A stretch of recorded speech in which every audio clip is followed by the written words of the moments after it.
Well, the Danish People's Party are in favor of an Australian model. That is a model that says that people who come to Denmark shall not be permitted to stay in Denmark indefinitely. And second of all, we would like to say to these people who are coming to Denmark that they should not calculate on staying in Denmark at all. We would like to refer these people to countries in the vicinity of the country where they fled.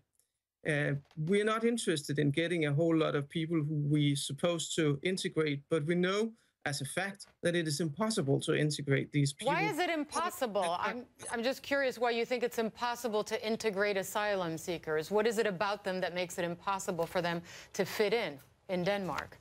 Well, Denmark has taken a lot of asylum seekers since 1983. So has a lot of other Western European countries. And we see the same problems all over Western Europe. The immigrants which have come and their second generation are more crime-prone than inhabitants in general are in Denmark.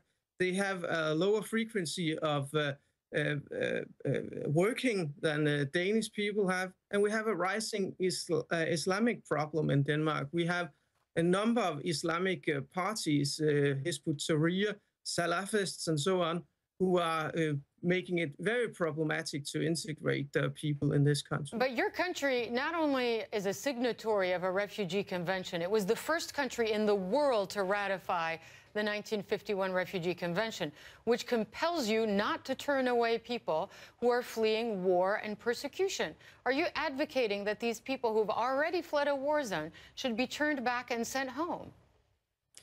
I'm advocating that we are getting the wrong people in Denmark today. We have seen people who have claimed asylum in Denmark going back to their country, like Iran, for instance, because they weren't allowed to attend enough discotheques while in Denmark. We've seen people today demonstrating because they would not like to be sent to Jutland, but would like to stay in the vicinity of Copenhagen. People who have that kind of worries are not genuine refugees in my world.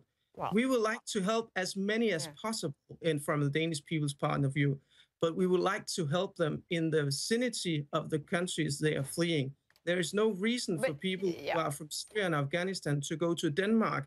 They could as well be helped in Pakistan, in Syria, sorry, not in Syria, in Jordan, in Lebanon, and in Turkey. But, sir, there are millions of Syrian refugees in Turkey, Jordan, other countries. They have no right to work. They can't put their kids in school. They have no health care.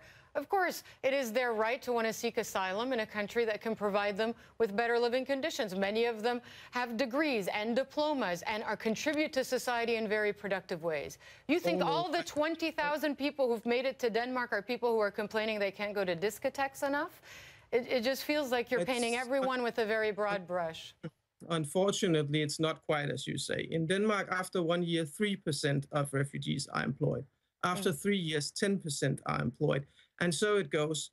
There are a huge amount of unemployment among refugees and second generation too. We have enormous problems helping these people integrate in our society.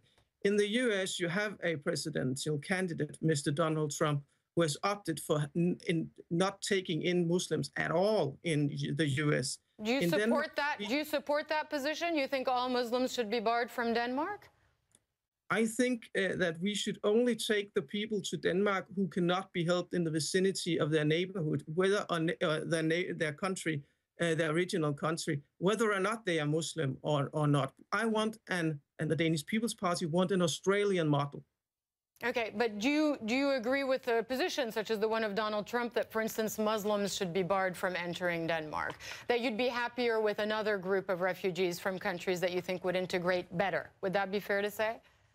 It would be fair to say that in Denmark, Muslims have not done a very good job integrating, whereas people from, for instance, Thailand, the Philippines, China, and so on has done vastly better.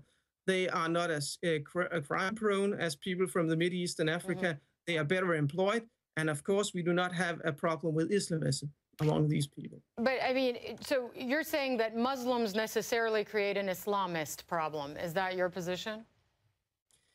If you look upon the western part of Europe, would it be fair to say that there are problems with Islam and Islamicist groups all over Western Europe?